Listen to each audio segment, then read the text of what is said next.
Startup Podcast PH is co-produced by Sprout Solutions, Aperon, Tuala, Simph, Secuna, Maroon Studios, and Aim High. Check out our partners in the description. Welcome sa Startup Podcast PH where we interview Filipino startups to know about their stories and innovations. Andito tayo ngayon sa Coastline 5023 DOST UPV Fisheries TBI in Mayag-Ao, Iloilo to interview its startup incubators. We have UPV Spin Tilapia Enterprise, secure the future through sustainable and climate resilient aquaculture. And we have its co-founders, Lini Kainglet and Ralph Escanillas. Hello. Hi. Kamusta? Okay naman po. Okay na okay po. It's a Ayan. bit rainy pero Yeah, it's a bit rainy, Yeah. mahangin, and nag-brownout actually kanina. yeah, so But actually, kayo na ang pang-8 na Oh. interviewin ko today. So, grabe ang Coastline. Sabi ko lang kay Miss Miley na pupunta ako dito sa Iloilo to interview mga startups. Kayo ang pinakamadaming pinadala, pina-interview. And actually, hindi, although pang-8 na to, I don't feel tired. Kasi Mhm. na-enjoy ko yung mga ideas and yung mga startups ng mga kanina din. And I think in this interview, I also enjoyed this too. But yes. ayun, no, so, opo. huwag natin patagalin pa. So, I let you do the introduction. Ano nga ba ang UPV Spin Tilapia Enterprise? Well, actually, from its name, no, we know about tilapia, and then yung UPV spin, the spin actually stands for Spirulus exniloticus. That's a little bit too technical, scientific siya. But basically, those are two species, right? So, Oreochromis niloticus, Oreochromis Spilurus, ayon. So, anong difference niya with other tilapia? Basically kasi yung tilapia natin, it's freshwater, but our spin tilapia is actually high tolerant to high salinities, meaning hindi siya namamatay kahit itapon pa natin siya sa high salinities. And what makes it unique is that Bali, meron siyang YY technology kung saan kapag finread siya sa isang XX na female, yung female kasi 'di ba is XX. Yeah, Oo. chromosomes. Sa men YY siya. So, yeah, parang gano'n. May Okay. sex reverse na nangyari. Oh, okay, Oo. interesting. Pero Mayroong female pa rin yun? um Or it's a new okay, basically, yung YY namin, it's male. Unless it's a sex reverse mo. It's basically just male. And then if you breed it with a female, since YY na siya, XX, all of their children will be male, XY male, yung normal na male. Yeah. So, yun lang yung pinagkaiba sa amin kasi most aquaculturists ng tilapia, they actually sex reverse their tilapia kasi mas prefer nila yung male. Why? Mas malaki kasi siya. Pag female kasi, Ganun? oo, paminsan pag female, pag nag-mature ka agad pag malaki, tapos mixed sex sila sa isang pond, kunyari, they can give birth. No, so parang madaming may mga maliliit, malalaki. So para ma-sustain yung size. Apo, uniform size siya pag ganun. Paano ginagawa yung sex reverse and paano nyo nako-control yung YY na yun? Paano siya ginagawa? Sa breeding ba yan? Breeding practice? Or meron kayong May ginagawa? laboratory talaga siya beforehand. So basically parang binago nyo yung mga fish through the lab.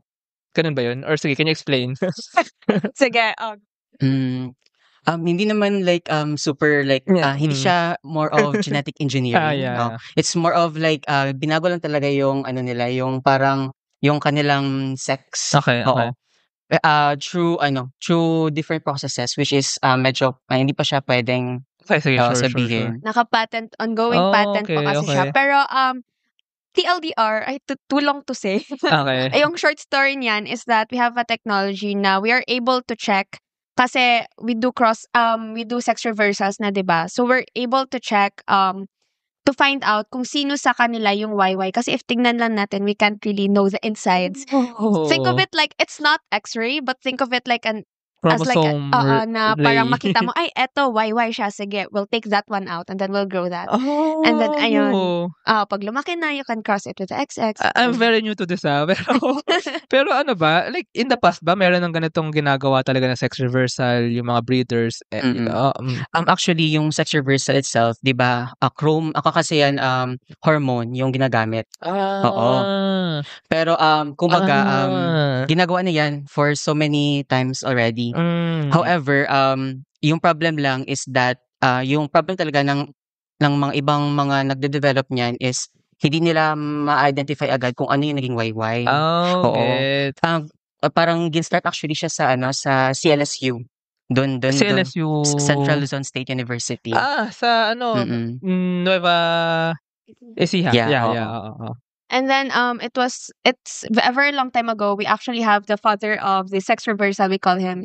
He's Dr. Rafael Guerrero. He's from CLSU. Pero it was unsustainable kasi sa kanila at that time because hindi nila quote unquote again X-ray or photograph yung Assessment kung so they ano. have to really wait for the tilapia to grow. So it takes a really long time. So ngayon sa amin ma-expedite na namin yung process. Galing. Although it's very common naman. Meron naman na if you search on it in Google, there's a lot of country na has been doing that naman. So Pero ito ang favorite thing about science no. Nagtutulungan yung mga science Nagtutulungan yung mga scientific discoveries na actually. yun nga siguro dati na-discover na but you did some research again para mas magawa na siya, mas put siya in the mapabilis practice. pa. Oo. Ayun, sige. So, speaking of like the practice of kung paano siya makaka-benefit din sa mga aquapreneurs, sa mga fish breeders. So, basically, correct me if I'm wrong pero parang yung problem with them is before the gender problem or the sex problems is like yung sizes ng mga fish ay iba-iba. But this gives an opportunity na maging consistent yung size ng mga fish. Sige, can you explain more like yung ano yung gap before with the fisheries that you actually solve? Kaya actually yung kapag kasi mix size siya, nagiging mas marami yung or mas mataas yung production cost natin. Given na syempre may iba na maliliit pa, then kung mag-sorting na kayo, may added cost din yan. Tapos ayun sa feeding, need ma-keep up ng ibang mga fish. So kung uniform size kasi siya, which is what we are trying to solve as a gap here sa tilapia industry, mas magiging maganda yung production ng ating mga, especially mga fish farmers natin, which is as of now very nagsa-struggle din sila because of that na mataas yung production nila. Another one is, as mentioned kanina, high tolerance sila sa high salinity. So, our tilapia now, another gap we're trying to address is that the Philippines as a whole, as an archipelago, it's really, mas madami tayong salt water kasi nga, mas may access tayo sa dagat, no? So, if you look at statistics, konti lang talaga yung nagba-brackish or salt water. Medyo wala nga in terms of tilapia. So, that's what we're also trying to address. We're trying to palakihin yung market na if there are farmers na wala silang access sa fresh water, they can if they want to farm tilapia. Wait. So, tilapia may fresh water tsaka may salt water? May different strains na po siya ngayon. Okay ba ng lasa yan pag ano? Oo, actually, may study na parang no significant difference. Pero meron talaga ang based on personal preferences. Merong siguro mas na-marinate na yung salt na. Yeah, okay na yun nga. Diba, marinate na siya ahead. Ano pa yun binabudbaran pa yung asin diba? Pag baka yan hindi na kailangan kasi salt water naman na yung fish. But, some people say actually na mas masarap, mas malinamnam yung salt na tilapia. But anyway, ayun so actually yung parang gap nga for yung challenge for the fish breeders. Ano tawag sa mga fisheries that you're solving is first yung production cost kasi hindi na nga kailangan ng sorting, so that's way saving sa labor, sa process. And also, I guess lang tama, correct me if I'm wrong, pero parang if larger size yung mga fish, basically that's more benta, tama ba yun? Kasi parang before same pond or same place, may mga small, may mga large. Yes. So syempre gusto mo lahat large, di ba? Ganun ba yun? Actually, mas makikita pa yung potential ng large na tilapia to export pa. Kasi mas tatakilit pa sila in export. Okay. I think there were some people saying na they prefer buying yung 250 grams lang, not extremely yung pinakamalaki na tilapia. Okay. I think what we're trying to adjust yung lang here is pang-ulam. More siya on the farmer side for now na they're not going to have a hard time. And then especially since yung practice ngayon, they're trying to actually also sex reverse the tilapia kasi they want the male. So we can, through our product actually, hindi na nila yun need kasi hindi na nila need ng hormones. May finifeed yun silang hormones. Parang steroids ba yan? Parang ganun. Sorry to say that pero yeah, para ma-affect yung yung inner ng fish. But yeah. Okay. So actually double yung gap na ina-address nyo dito. Yes. First yung sa features, yung production, tsaka yung cost tsaka yung kita. Pero ang ina-address nyo rin yung sa way on how to do sex reversal. Kasi dati nga mahirap i-assess, mahirap siyang i-put in the practice. So ngayon, mas nagagawa niyo siyang mas madaling gawin ng mga fishers, ng mga fisheries, Yes. right? So yeah, let's go there sa inyong solution. Paano niyo siya actually mapapagamit sa mga fishers, sa mga breeders? Paano siya actually gagamitin? Okay, so actually we have 2 products. First is yung mga breeders natin. Yun yung yung bebenta namin na YY, and then yung yun yung YY and mixed sex na fish. So set yun sila. Ibebenta namin sa breeders para sila yung magpalaki. Yung fish. Oh, yes. So parang yun yung start na fish. Yes. So lahat na fingerling sila. ipapanganak is same na yung Same na yung setup ng sex. Oo, same na sila. Okay. And then after that, aside from those na binibenta namin sa hatchery, meron din kaming pabebentahan na para sa mga fish farmers natin na for grow out na. So yun yung bali magpo-produce din kami ng all meal na fingerlings na din ibebenta namin all meal din sa kanila para na ready na for grow out. So yan, dalawa yung products namin actually. Okay, so basically ang benta nyo is yung parang father fish. Ay, ano ba? Sorry. Baby fish. Baby fish. And I mean baby fish, pero yun yung start ng breeding. Yes. So parang hindi kasi siya species 'di ba? Same species pa rin naman siya pero iba lang yung chromosomes nga eh. Pero I mean siya yung panggagalingan ng lahat pa ng fish. Right? Na breed nila. For the hatchery, yun yung paggagalingan kasi from the fingerling, papalaki nila, gawin nilang breeder na mother breeder na. So basically fingerling yung bibenta namin sa kanila na pwedeng gawing breeder. Okay. So ang bilihan ba nito? Pa isa-isa lang or pwedeng maramihan for them? Naka-set siya actually. Maramihan siya. Sa amin set it's 1:3 yung goal namin eh.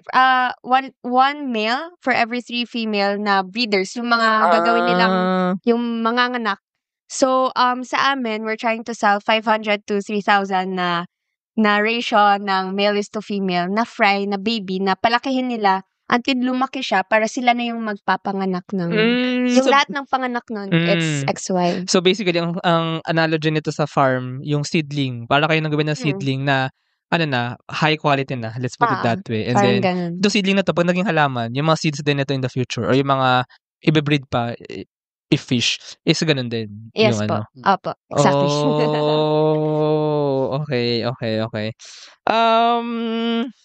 Ayun, do you have anything to say about that? No, actually, I think that's parang yun yung main product nyo, no? Yung, yes, oo. So right now ba are you tapping na into the fish breeders? How are you selling this now?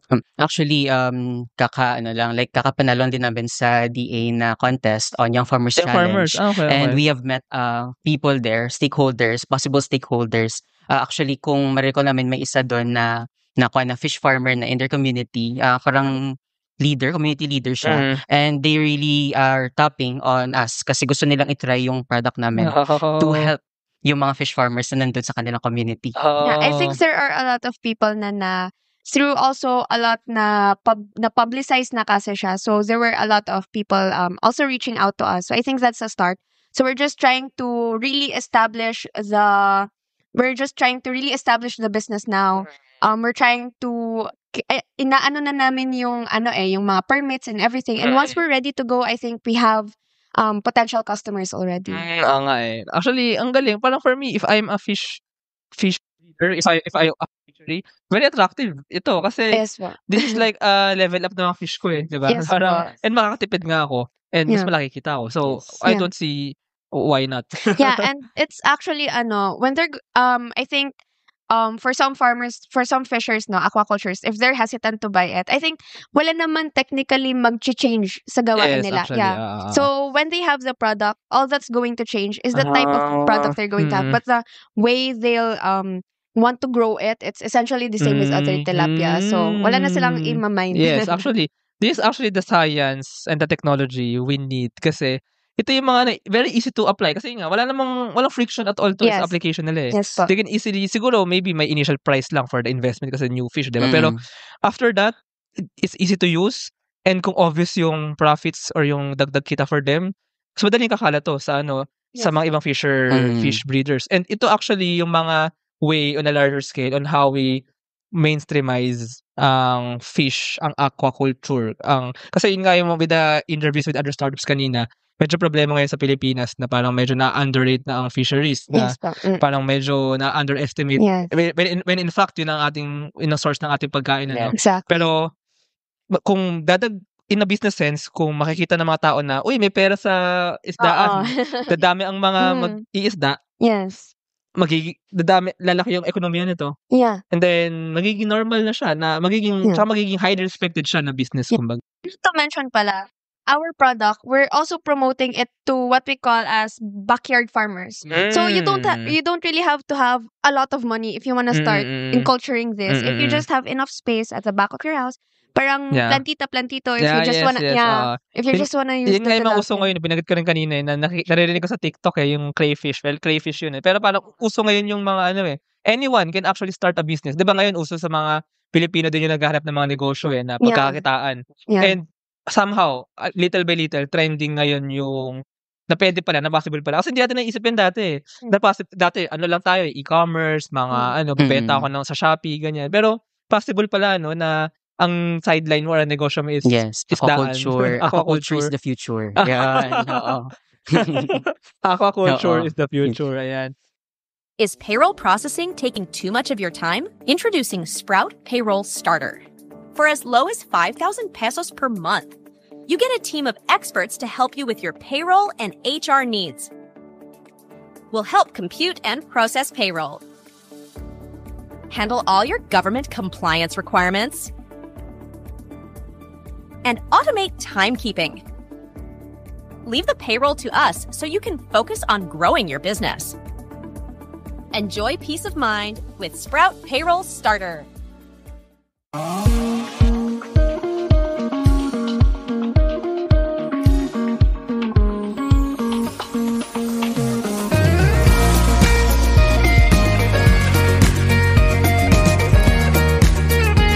Trust the digital future with Twala.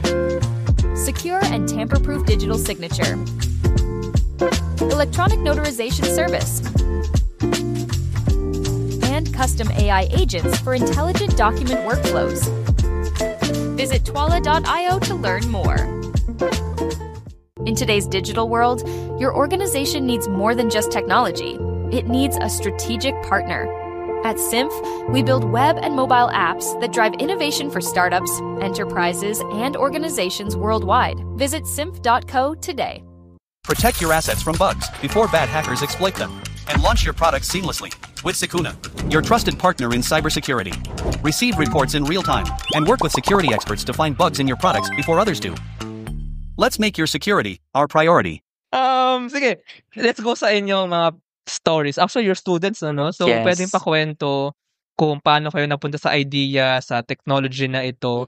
Siguro, background din. Ano nga bang inyong course? So, as students, Ano paano yun kayo siya? naging startup founders? Okay. So actually, we are taking up BS in fisheries. So fisheries students kala kami. So Dito this sa topic, UPV, no? yes, dito sa UPV, we're actually doing a lot of stuff sa palibot lang dito. Mga Yes. funds, di ba? By the way, yes. By the way, Yes. andito tayo ngayon sa Coastline 5023 and kitang-kita sa ating paligid ang buong to ay tawag hatchery complex, Hatchery diba? Yung sabi ko sa complex. tricycle and then sa paligid natin, are those ba? Parang, yun Fun. ba? Fun ba Siya yan? actually yung YY tilapia sa Mobet. Oh, okay. Yeah. So, andyan pa lang yung produkto. Okay. Sige, anyway, go ahead. So ayun, we are fisheries students. So this business idea is really deep, like it's rooted deep within us. We love what we're doing here, and actually we started na ginather lang ng aming mentor. Now we were like kumbaga different mga different personalities pinagsama to actually mainstream and present this type of product to many stakeholders, different stakeholders na potentially maging partners namin. So ayun, go. Yeah, and actually, shout out ko again. Nakailang shout out na ako sa kanya. We have a friend, Sony. He's actually the one who compiled the team kasi we are preparing for a pitch yung sa DA, and sadly hindi siya allowed that time kasi DA scholar din siya So he assembled us, and weirdly enough kasi hindi talaga kami magkatulungan kasi magkaiba kami, but anyways, it worked out kasi may gagawa ng PowerPoint, may gagawa ng finances. So it was a really good team na he combined. And kami kasi as students then, we were not sure of ourselves kasi 'di ba, like join ka ng contest ganon, malaki pa naman yung grant. Pero Sa awa ng Diyos ba? Sino nag-pitch nung Kaming tatlo po. Oh, okay, Opo. okay. So, we won the contest, man, which is it was a really good opportunity and we're really glad na we took it. Oo. Shoutout din pala kay Vince kasi wala siya dito. Yung Oo, kasama isa namin namin isa. siya. So Oo. lahat kayo fisheries? Yes. Oo. Oh, okay. And then you have the mentor, right? You have the Yes, we have our mentor also. Shout out din natin. Yes, mayroon kami 3 mentors. So, si Sir Sunny, si Sir Fredson, and si Ma'am Christine. So, si Sir Sunny, si Sir Fredson, more sila sa science na part. Sila yung mga naging mentors namin, especially on the concepts. Then, si Ma'am Christine for the business na side naman. And hindi ito yung parang thesis nyo, di ba? Hindi. So basically parang ano lang, because you have mentors, na push ko to join the competition. Then kaya nagkaroon ng ganitong Yes. ng spin tilapia. Tama ba? Yes, it's their study and we saw Research na nung mga mentors. research siya, funded din ng DOST actually. And then we Okay. saw the potential na pwede siya i-pitch, pwede siya gawing business. And so, this happened and we're here now. Okay, speaking of that, so ganun no, ang ganda ng flow research, pitch, Yes po. research by faculty, no? Professors, no? Opo. Ito, no? Researchers. From masters din. It's parang study talaga siya. Okay. So, DOST project, research, science, and then students joined for the pitching, for for business. and then now business. Yeah. So, parang, pitch business, ganyan. So, sige, and now, incubated kayo dito sa Coastline 5023. Yes po. So, paano nga kayo napunta naman dito sa Coastline?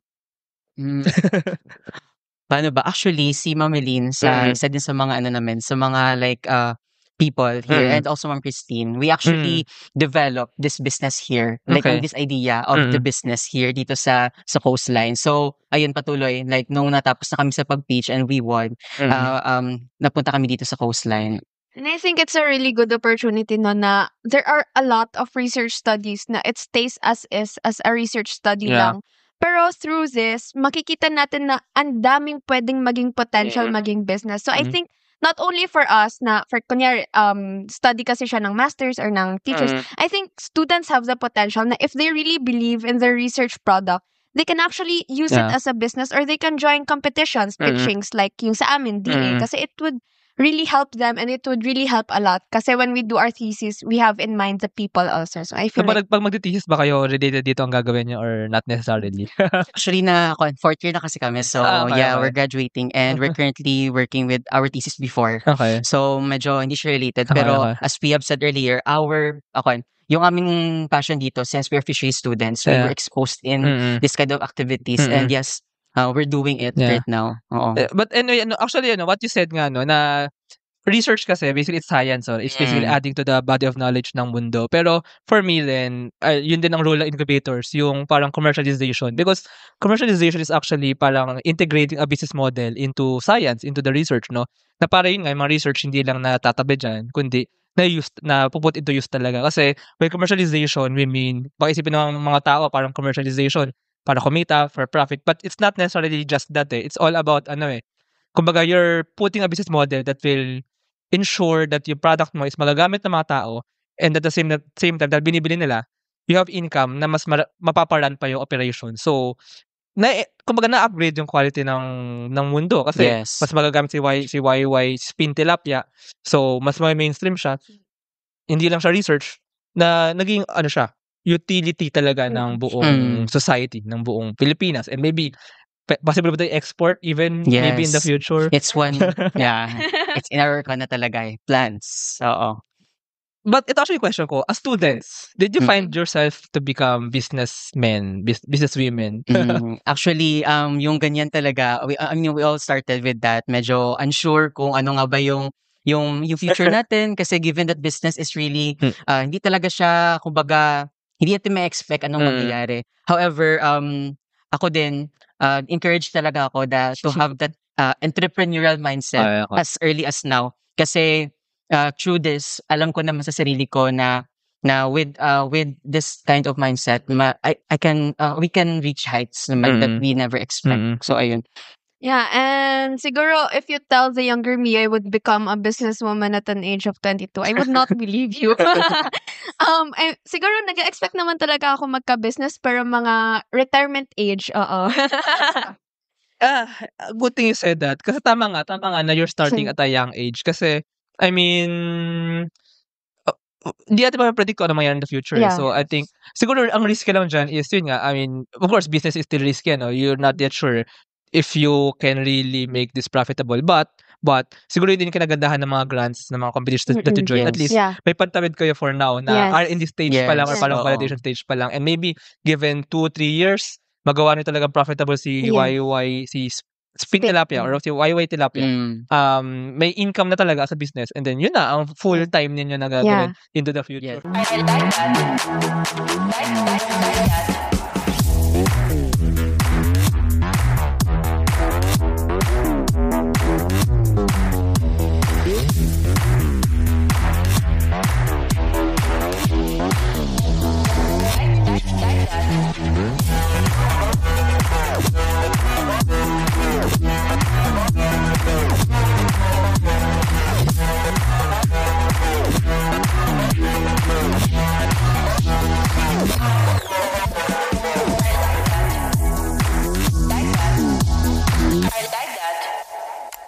Introducing Aim High. Smarter construction management starts here.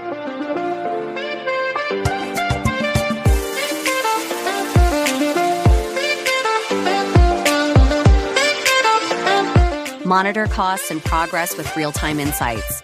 Plan ahead and adapt with streamlined scheduling tools. Make data-driven decisions to avoid costly delays. Increase efficiency and profit with Aim High.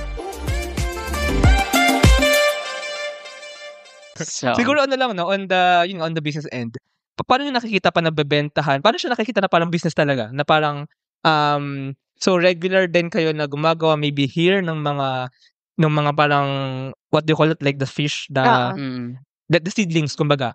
Regular gumagawa dito, nag-breed dito, and ibebenta sa mga fisher in the whole Philippines. Parang ganun ba yung parang magiging process nito in the long run? Well, for now, nag-establish na kami ng parang area dun sa likod kung saan dito kami. rin, dito. Yeah, and then we have options for pickup and delivery.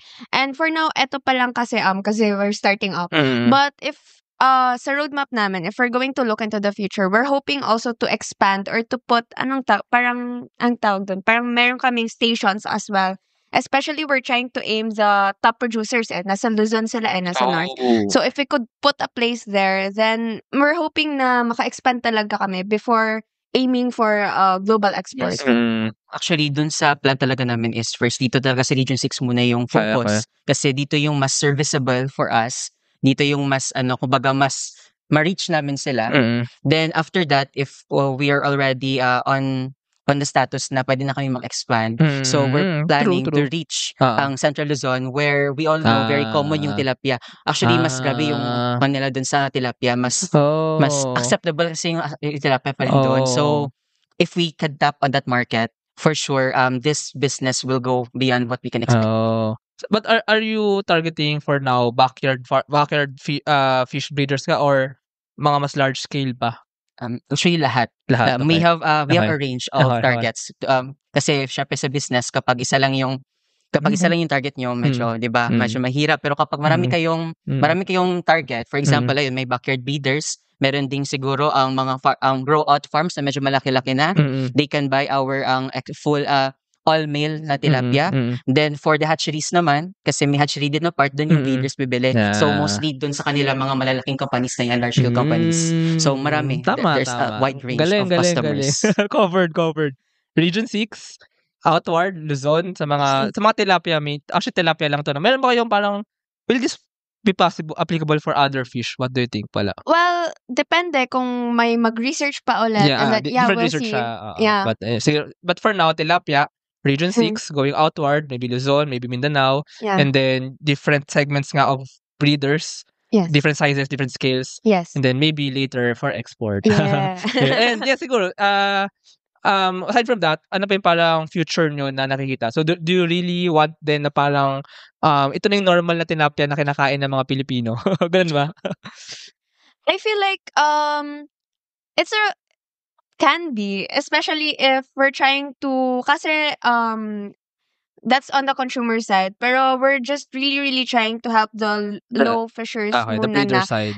to help them gain more profit than they are currently gaining. Kasi they're going to have less effort in growing these type of True, that's a good tilapia. answer Yeah. actually. Kung tingnan natin sa value chain, doon muna kami sa mga producers, doon yung target namin. Pero of course, we're open na expand pa rin up until doon sa market na side. I mean, yun din naman ang dulo na yan eh. I mean, breeders, di ba, they sell, sila din magbebenta niyan for the, Yes. sa mga markets, di ba? Sa mga ano. Pero yun nga, parang, nasa isipin no, na ang araw-araw kong kinakain na tilapia ay yung tilapia na actually na galing sa inyo. Yeah. Kasi ako personally, I like tilapia eh. So, actually, tilapia ang, I think, maybe one of the main fishes na kinakain ng mga It's Pilipino. actually the number one fish being consumed in the country. Kaysa sa milkfish. Ayun yung milkfish, sorry. Yung bangus. Bangus, sorry. Tilapia yung number bangus. one. Tapos bangus. Oh, okay. Ayun, thank you so much sa inyo. If our listeners want to know more about UPV, Spin, Tilapia Enterprise, so maybe you can lead them to the website or social media channels, Facebook, do you have? So, invite them to follow. Actually, since sabi nga namin kanina, di ba, kakapanalo lang namin and all, yung business is actually on its very young stage pa. So, wala pa, we're planning na to do the websites and everything. Pero if you want to directly contact us, you may reach us personally or at the same time go here at UPV at Coastline kung saan kami nakabase so that we can talk personally and have that conversation na para mas ma-enrich pa kung ano man ang gusto ninyong malaman with our business. Yeah, ilalagay ko yung links ng Coastline din sa description nito para if baka may makakinig na maybe breeder or some possible partners, they may contact you. So, thank you so much. Thank you so much. And thank you sa mga nakinig. Thank you, everyone. Thank you very much to our 57 patrons. This episode is super powered by AskLexPH Academy, our official e-learning partner. Get certifications on Lean Six Sigma, project management, data science, and more. Founders Launchpad, our ecosystem partner. Early stage accelerator providing venture capital funding, operational support, and mentorship. Gumdrop Lab, creating scalable apps to transform your ideas into digital experiences. Cloud CFO, tech-forward cloud-based accounting service provider for businesses. Cloverly Tech, all-in-one digital platform for property developers. Body BTs, accessible and personalized diabetes self-management application. HKB Digital Services, tech-based business tools including payroll, ticketing, and loyalty rewards. Hyperstocks, digital banking enabler for rural and thrift banks. One CFO, CFO services, bookkeeping and tax, and payroll processing for startups and small businesses. Unawa, driving digital transformation with secure, legally enforceable electronic signatures and robust AML compliance. Schooltech, all-in-one AI-integrated school and learning management system. Better Support, a Manila-based BPO company. They are offering a referral program for anyone who can bring in new clients. Let us know if you know any Western-based business that might have a need. Britana, cloud-based enterprise-grade ERP solution that fits a small and medium business budget. Wonder Brand, data science-driven brand strategy and design company for emerging markets. Fail Coach, business training, coaching, and consulting for startups and SMEs who are scaling or finding product market fit. Drive Manila, Philippines' largest peer-to-peer car rental community. East Point Business Outsourcing Services, one-stop shop for streamlined business solutions for MSMEs such as business registration, bookkeeping, and more. Doon, Philippines' first fully insured peer-to-peer car sharing marketplace. Hire Business Solutions, provider of the most configurable cloud-based payroll system in the Philippines. DVCO Technologies Incorporated, IT solutions specializing in software development, blockchain smart contracts, digital wallets, and cybersecurity. Mata Technologies, Philippines' premier provider of virtual tours and maps for LGUs, real estate, tourism, and private businesses. Looking for buy and sell online with Sigurado sellers. NutriCoach, personalized nutrition and weight loss programs for you. This episode is powered by Pareto Consulting, Jure.ph, Big Giant Games, Pahatid PH, Wishless PH, Tech Tribe, Yay, Uplift Code Camp, Board Prep, Dohe Philippines, Edfolio, Hive Rooms, Kazam, Code Sham, Sirius MD. Support the podcast through the links in the description.